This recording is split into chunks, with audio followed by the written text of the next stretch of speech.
A very warm good morning to all of you. Welcome to Disa online learning program. Today we are starting our technical classes which are very much useful for your all the competitive level examination of JEE and AE also.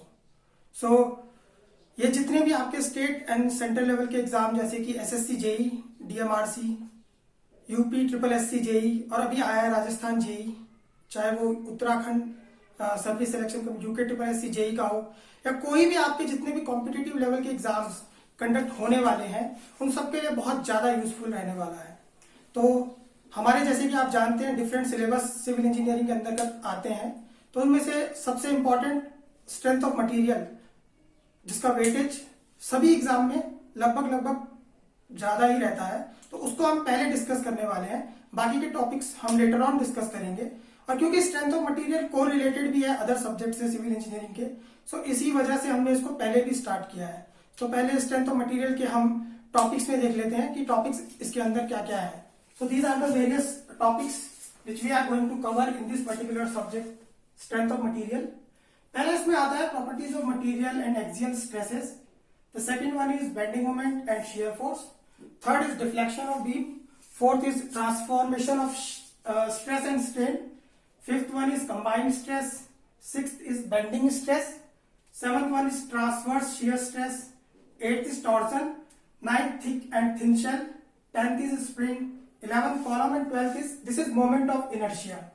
So इसमें जो हमारा topic bending stress है और transverse shear stress है, ये दोनों के दोनों टॉपिक आपके आरसीसी एंड स्टील स्ट्रक्चर के लिए भी इंपॉर्टेंट है। मतलब इसका यूज आपका आरसीसी एंड स्टील स्ट्रक्चर में भी होने वाला है। और ये जो transformation of stress and strain है, इसको हम अपने सॉइल मैकेनिक्स में भी पढ़ेंगे, उसमें भी इसका यूज होगा। सॉइल मैकेनिक्स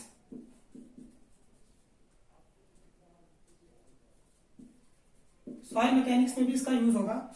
ये bending stress, transverse shear stress, RCC, steel structure में भी इसको देखेंगे हम लोग, मतलब उसमें इसका यूज होगा। और ये जो thick and thin shell, spring, column, moment of inertia, ये हमारे बहुत छोटे टॉपिक्स हैं, इनको हम बहुत कम आवर्स में ही कंप्लीट कर लेंगे। ये केवल ऑब्जेक्टिव के पॉइंट ऑफ व्यू से इंपॉर्टेंट है। रिमेनिंग के जो अबव टॉपिक्स हैं वो ऑब्जेक्टिव एंड कन्वेंशनल बोथ के लिए इंपॉर्टेंट है। Above these are important for both objective and conventional also. So let's start our first topic, that is properties of material and axial stress. So let's start our first topic, that is properties of material and axial stress. इसमें जो ये properties of material है, ये हमारा theoretical topic है और यहां से हमारा numerical portion start होगा। axial stress से numerical portion हमारा यहां से start होगा। So before going into the topic of this properties of material and axial stress, let's first of all discuss some important point like stress and strain. तो हम देखेंगे कि stresses होते क्या हैं और strain क्या होते हैं। तो पहले हम देखते हैं stress क्या होता है। stress develops in a body on account of resistance। अगर हमने किसी बॉडी को पुल किया, उसके अगेंस्ट बॉडी में क्या इंटरनल फोर्सेस डेवलप हुए, that is known as stress. और इसको हम डिनोट करते हैं सिग्मा से। तो इसको हम एक एग्जांपल से समझते हैं। Let's suppose we have a body और इस पे हमने 10 किलो न्यूटन का पुलिंग फोर्स लगाया,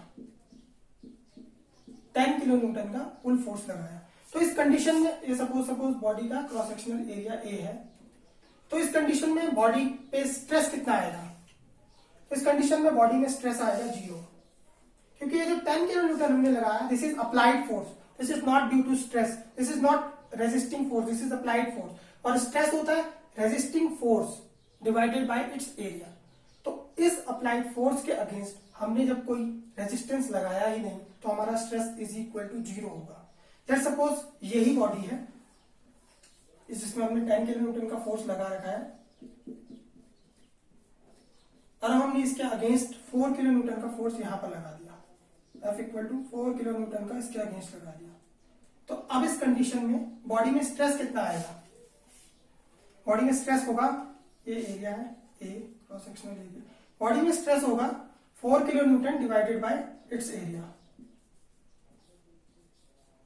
क्योंकि ये 10 किलो न्यूटन मैंने कहा अप्लाइड फोर्स है, इसके अगेंस्ट हमने ये काम किया, दिस इज रेजिस्टिंग फोर्स, ये इस अप्लाइड फोर्स को रोक रहा है, तो स्ट्रेस भी इसी की वजह से होगा। तो therefore stress will equal to retarding force, इस 4 kilo newton is retarding force divided by its area. तो सपोज यही बॉडी है, 10 किलो न्यूटन का इस पे फोर्स लग रहा था। अब सपोज हमने यहाँ पे रिटार्डिंग फोर्स भी हमने 10 किलो न्यूटन का ही लगा दिया, रेजिस्टेंस जो इस बॉडी पे आप प्रोवाइड करवा रहे हैं हम लोग, वो भी 10 किलो न्यूटन का ही करा रहे हैं। तो इस कंडीशन में स्ट्रेस कितना होगा? बहुत से बच्चे जीरो कर देते हैं, जीरो नहीं होगा। इस कंडीशन में स्ट्रेस होगा 10 kilo Newton that is force divided by its area.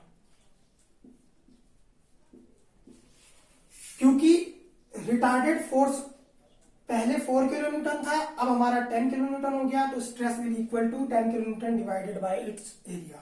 यहां पे तो आप स्ट्रेस आपको बता दिया, ये 4 किलो न्यूटन का स्ट्रेस आया था रिटार्डिंग फोर्स की वजह से। बाकी का जो 6 किलो न्यूटन फोर्स है उसकी वजह से तो बॉडी में एक्सेलरेशन हो जाएगा, body will move due to force remaining 6 kilo newton, तो वो acceleration is equal to force upon mass as you all know. तो ये हो गया हमारा स्ट्रेस। तो ये 3 एग्जांपल मैंने बताया। इस कंडीशन में बॉडी में स्ट्रेस 0, इस कंडीशन में is equal to 4 kilo newton divided by its area, और इस कंडीशन में हमने क्योंकि 10 का प्रोवाइड किया था तो 10 kilo newton divided by its area. Stress is not due to applied force, it is due to resistance, it is due to retarding force. तो stress is defined as resistance force divided by its area. तो हम देखते हैं restraint deformation क्या होता है। Let's suppose हमारे पास एक बार है, ये हमारे पास एक बार है, तो यहां से एक फिक्स सपोर्ट हमने लगा रखा है बार पे, this is the fix support, और इसकी लेंथ सपोज एल है, L is the initial length of this bar. अब हमने डेल्टा टी से बार का टेम्परेचर राइज किया। तो एज वी ऑल नो कि अगर हम किसी भी बार का, किसी भी बॉडी का टेम्परेचर राइज करते हैं डेल्टा टी से, तो उसमें इलॉन्गेशन आता है। टेम्परेचर राइज करने से इसमें इलॉन्गेशन आएगा, तो इलॉन्गेशन जो हो जाएगा,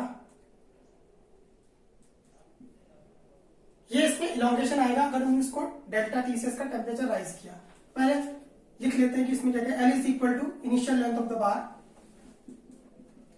इनिशियल लेंथ है इस बार की, और डेल्टा टी से हमने इसका टेम्परेचर राइज किया। Delta T is equal to rise in temperature,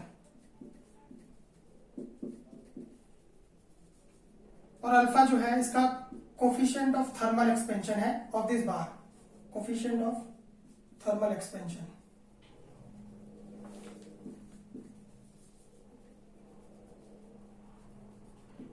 तो डेल्टा टी से हमने टेम्परेचर राइज किया, इसमें इलॉन्गेशन आया। इस इलॉन्गेशन की वैल्यू जो होती है वो हमें पता है, एल अल्फा डेल्टा टी होती है। हमने देखा बॉडी की लेंथ एल थी, डेल्टा टी से टेम्परेचर राइज किया, तो एल अल्फा डेल्टा टी, इसमें इलॉन्गेशन आ गया। अब सपोज ये बॉडी यहां पे हमने फिक्स कर दी, यहां पे फिक्स थी, अब हमने यहां पे भी बॉडी को फिक्स कर दिया। अब हमने डेल्टा टी से टेम्परेचर राइज किया, तो ये बॉडी क्या आगे जा पाएगी? ये बॉडी तो आगे नहीं जा पाएगी, क्योंकि हमने यहाँ पे इसको फिक्स कर दिया। फिक्स कर दिया तो यहाँ पे जो इसको इलॉन्गेशन इसमें जो आ रहा था एल अल्फा डेल्टा टी, वो अब रुक जाएगा। तो वो L alpha delta T that is elongation जो रुक जाएगा, उसकी वजह से बॉडी में कुछ रेजिस्टिंग फोर्स आएगा जो इसको रोकेगा। ये सपोर्ट इसको रेजिस्टिंग फोर्स प्रोवाइड करेगा इलॉन्गेशन के अगेंस्ट। तो यहां पर हमारा क्या आ जाएगा, ये सपोज अब फिक्स हो गई है तो आगे नहीं जाएगी, तो यहां पे क्या आएगा, रेजिस्टिंग फोर्स डेवलप होगा, R, this is resisting force, this is resisting force against the elongation of this bar when we increase the temperature। हमने टेम्परेचर को जब बढ़ाया, उसके अगेंस्ट बॉडी में जो रेजिस्टिंग फोर्स है उसको हमने डिनोट किया आर। हम जानते हैं अगर किसी बॉडी पे हम पी सपोज आर फोर्स लगाते हैं तो वो आर एल अपॉन ए से उसमें इलॉन्गेशन होता है। तो इस बॉडी में जो ये रेजिस्टिंग फोर्स का जो पुल अभी सपोर्ट ने दिया, उसकी वजह से कितना पुल फोर्स आएगा, आर एल अपॉन ए। ये इज इक्वल टू कितना हो जाएगा, आर एल अपॉन ए। ये कॉन्ट्रैक्शन फोर्स, इलॉन्गेशन के अगेंस्ट जो कॉन्ट्रैक्शन फोर्स आया that is equal to R L upon A. और जैसे मैंने पहले बोला था, अगर ये फ्री होती तो इसमें इलॉन्गेशन कितना आता, एल अल्फा डेल्टा टी का, एल अल्फा डेल्टा टी का, ये स्मॉल एल है, ये भी स्मॉल एल है, एल अल्फा डेल्टा टी का, एल से एल कटा, R upon A, resisting force divided by area is equal to stress. तो स्ट्रेस कितना हो जाएगा, ई अल्फा डेल्टा टी। तो स्ट्रेस की दो डेफिनेशन हो गई, it is due to resisting force and the second one is due to restraint deformation. तो stress is due to resisting force, the first one as we have seen earlier, and the second one is due to restraint deformation. तो यहां पर आप हल्की सी एक definition लिख लीजिए, इसकी डेफिनेशन इतनी है, stress is equal to resisting force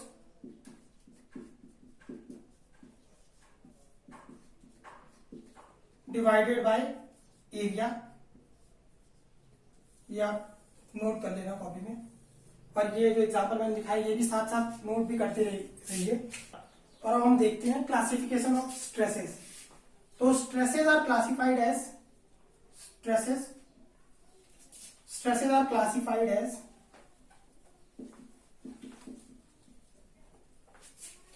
normal stress,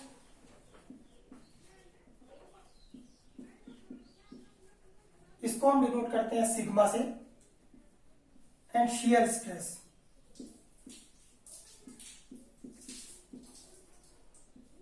tau, इसको डिनोट करते हैं टाउ से। सपोज कोई बॉडी थी,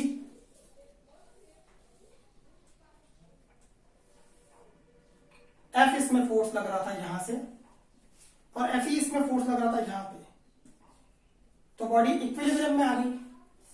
कोई भी चीज अगर इक्विलिब्रियम में है, सपोज हम इस बिल्डिंग में है, ये इक्विलिब्रियम में है, तो every cut part of this building is also in equilibrium. इस पे जो फैन लगा है, ट्यूबलाइट, ये बोर्ड, ये सब भी इक्विलिब्रियम में होंगे। तो ये बॉडी सपोज इक्विलिब्रियम में है और हमने यहां से बॉडी पे फोर्स लगाया, तो ये फोर्स जो हमने बॉडी पे लगाया, ये इस सरफेस के परपेंडिकुलर लगाया, परपेंडिकुलर टू द सरफेस हमने फोर्स लगाया, तो इस पे स्ट्रेस जनरेट होगा। तो स्ट्रेस को दिखाने के लिए मैंने कहा था ये इंटरनल फोर्स है। स्ट्रेस जो बॉडी पे आता है वो इंटरनल फोर्स होता है। तो इंटरनल फोर्स को हम कैसे देखेंगे, ये तो एक्सटर्नल फोर्स है, this F, these both are external forces, external forces हैं ये दो। बॉडी का हमने इंटरनल फोर्स देखना है, तो इंटरनल फोर्स को हमको देखने के लिए बॉडी को काटना पड़ेगा, और काट के फिर सोचना पड़ेगा। तो सपोज ये बॉडी है, हमने इसको काटा, ये बॉडी पे फोर्स लग रहा था एक्सटर्नली एफ। तो न्यूटन्स थर्ड लॉ से हमने पढ़ा है, every action there is always equal and opposite reaction. तो इस बॉडी पे फोर्स लगा एफ, तो इसको रेजिस्ट कौन करेगा, इसका बगल वाला पार्ट। तो इसका बगल वाला पार्ट कौन सा हो जाएगा, ये, और ये जो दूसरी बॉडी है, ये इसका बगल वाला पार्ट लगाएगा एफ, तो इसका बगल वाला पार्ट इतने ही फोर्स इस पे लगाएगा, this will also equal to F, and this is already known to us, this is external force जो बाहर से हमें दिख रहा था। तो this is internal force, this is external force. तो ये जो फोर्स इंटरनल है, ये परपेंडिकुलर टू द सरफेस है, इस सरफेस के परपेंडिकुलर है। तो दिस फोर्स इज नोन, इस फोर्स के अगेंस्ट जो ये फोर्स हुआ, ये कॉज करेगा stress, and this stress is known as normal stress. This stress is known as normal. और स्ट्रेस होता क्या है, force regarding force divided by area. तो this is normal stress, this is normal stress. दूसरा आप देखते हैं शियर स्ट्रेस क्या होता है। तो सपोज ये बॉडी है,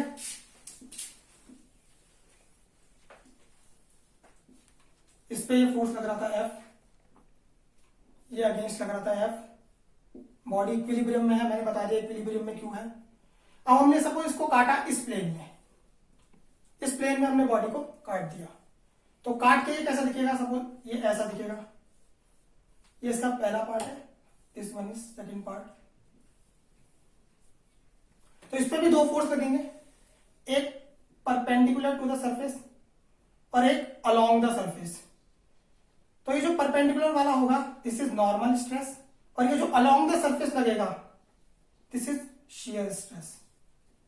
तो यहां पे हमने देखा कि शियर स्ट्रेस बॉडी पे कैसे लगता है। शियर स्ट्रेस हमेशा अलोंग द सरफेस लगता है, ये ये सरफेस था, इसके अलोंग ये लगा, तो दिस इज शियर स्ट्रेस। और ये जो परपेंडिकुलर सरफेस लगा इसको बोलते हैं नॉर्मल स्ट्रेस। तो किसी भी बॉडी में कितने भी कैसे भी टाइप के लोड लगे, जनरल लोडिंग कंडीशन में लास्ट में होंगे वो दो ही, normal stress and shear stress. इसको हम अभी पूरा जब ढंग से देख लेंगे तो लास्ट में मैं बता दूंगा कि दो ही फोर्स एग्जिस्ट करते हैं, दो ही स्ट्रेस एग्जिस्ट करते हैं actually, normal stress and shear stress. तो हम देखते हैं external and inter, before going into the topic more stress, पहले देख लेते हैं कि एक्सटर्नल एंड इंटरनल फोर्सेस होते क्या है।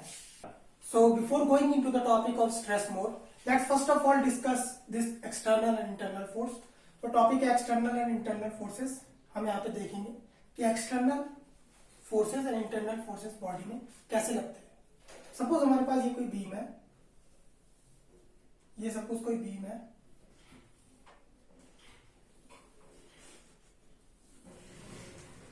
और ये जो है this is the centre line of the beam, this is the centre line of the beam. अब इस centre line of the beam से सपोज कोई प्लेन पास कर रहा है, this is the plane passing through the centre line of this beam. ये suppose कोई plane centre line of the beam से पास कर रहा है। So this plane is passing through the centre line of this beam. तो इस plane को हम कहते हैं बीम का plane, this is the plane of beam. तो इस बीम के प्लेन में सपोज ये एक लोड लग रहा है, वर्टिकल लोड लग रहा है P1, सपोज ये एक इंक्लाइन लोड लग रहा है P2, और ये एक लोड लग रहा है P3, this is also vertical load. और यहां पर सपोज एक और लोड लग रहा है P4। तो ये जितने भी लोड है ये हम जनरल लोडिंग कंडीशन में देख रहे हैं। जनरल लोडिंग कंडीशन एक्चुअली होता है कि जैसा सोच सको वैसा लोड। हमने इतना सोचा कि P1 वर्टिकल लोड लग रहा है, P2 इंक्लाइन लोड लग रहा है, P3 एक लोड लग रहा है जो सेंटर लाइन से थोड़ा दूरी पे लग रहा है, P4 यहां पे हॉरिजॉन्टल लोड लग रहा है। तो इस बीम पे ये चारों लोड एक्ट कर रहे हैं। तो these all loads are external load, P1, P2, P3 and P4, these all loads are external load। तो जब मैंने कहा कि बॉडी पे कोई एक्सटर्नल लोड लगा और अगर बॉडी को इक्विलिब्रियम में रहना है, if a body is in equilibrium, तो उस एक्सटर्नल लोड के अगेंस्ट इंटरनल फोर्स लगना होगा तो ही बॉडी इक्विलिब्रियम में रह पाएगी।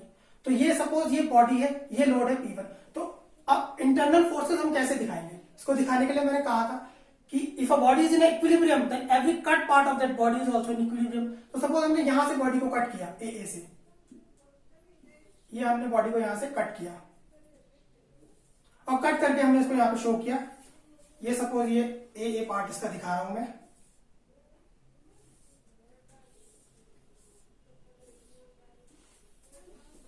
ये ए पार्ट है बॉडी का।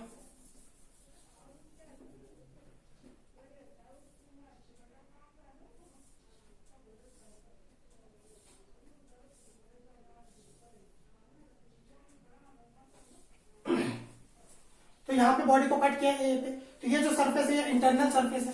तो इंटरनल सरफेस है, इस सरफेस पे अब हमें इंटरनल फोर्सेस दिखेंगे।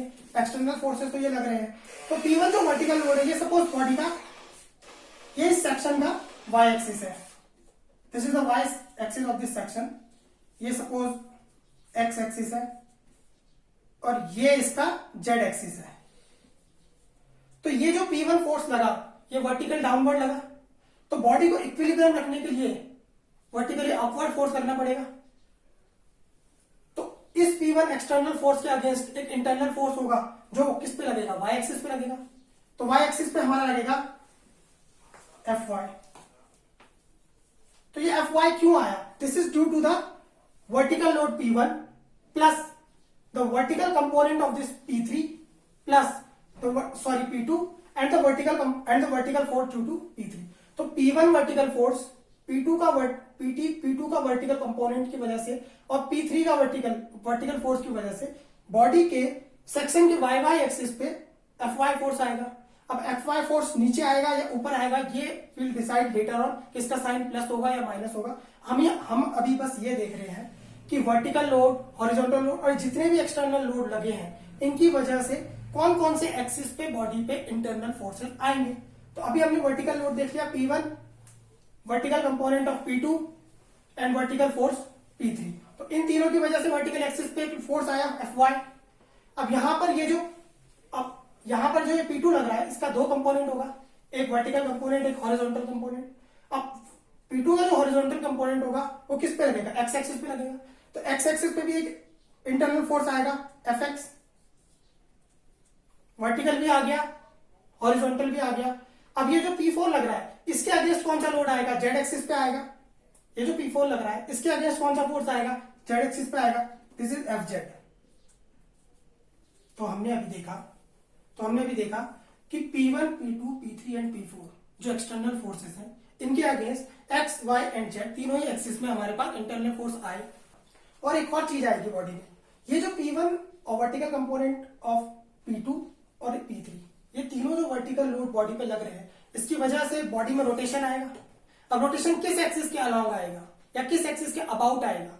तो ये जो वर्टिकल कंपोनेंट है P1 और वर्टिकल कंपोनेंट है P2 का, P1 और P3, ये जेड एक्सिस के अबाउट बॉडी को रोटेट करवाएगा ऐसे।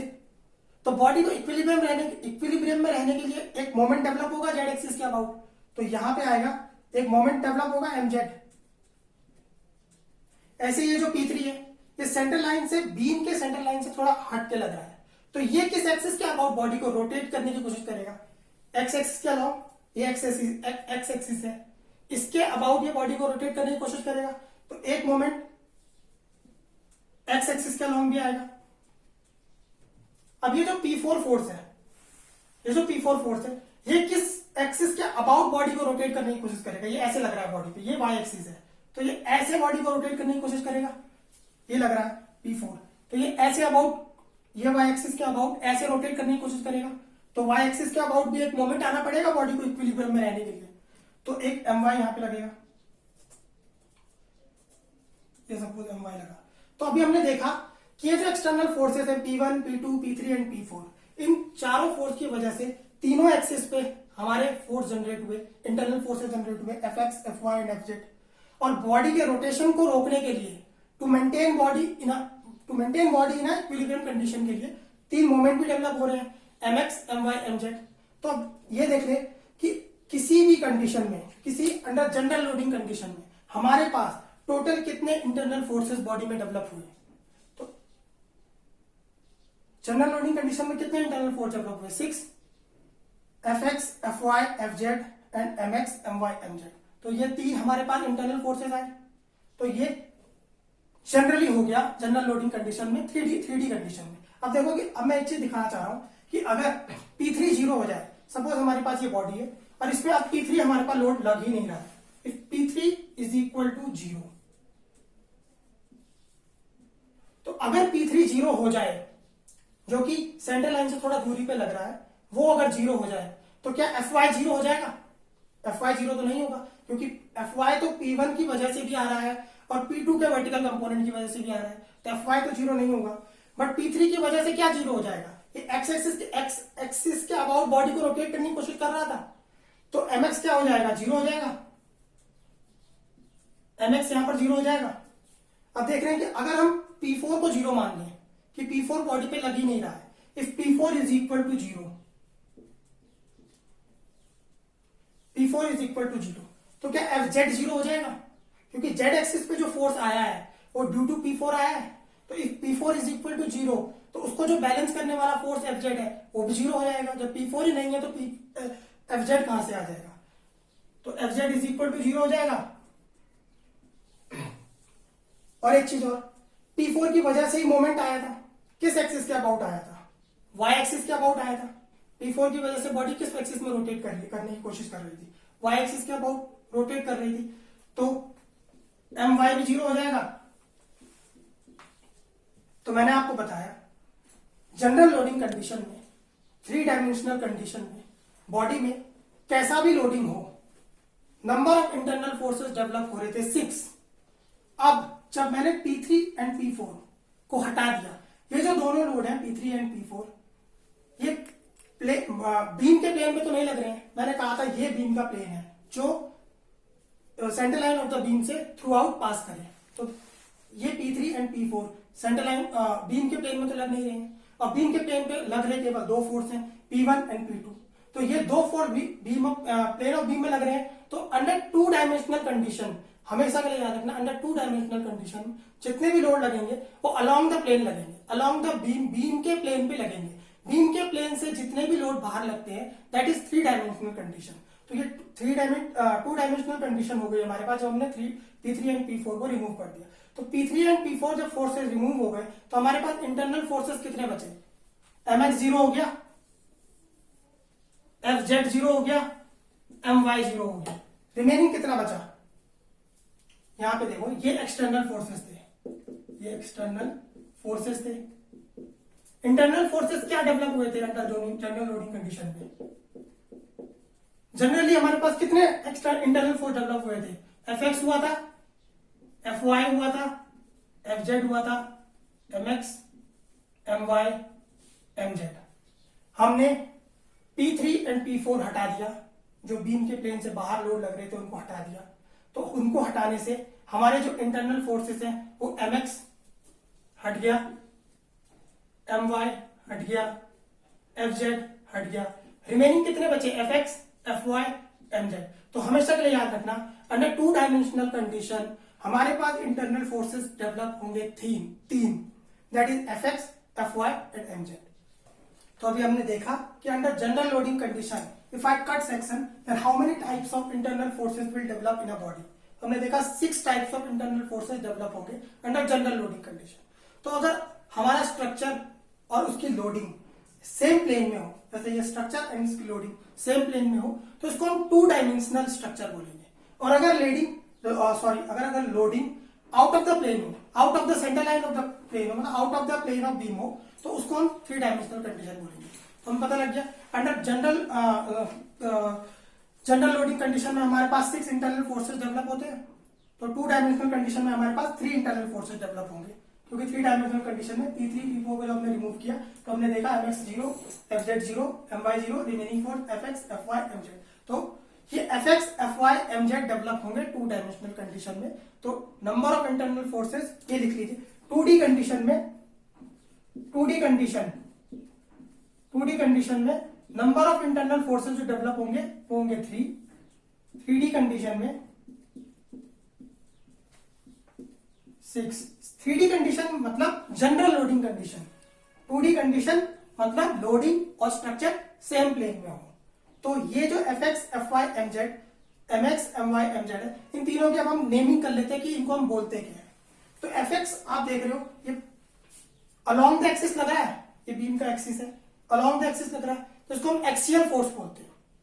Fx को नेमिंग कर लेते हैं इसकी, इसको हम बोलते हैं एक्सियल फोर्स। और ये जो Fy और Fz है ये अलोंग द सरफेस लग रहा है, Fz और Fy अलोंग द सरफेस लग रहा है, तो इसको हम शियर फोर्स बोलते हैं, शियर फोर्स बोलते हैं। और Mx को हम बोलते हैं टॉर्शनल मूवमेंट, टॉर्शनल मूवमेंट।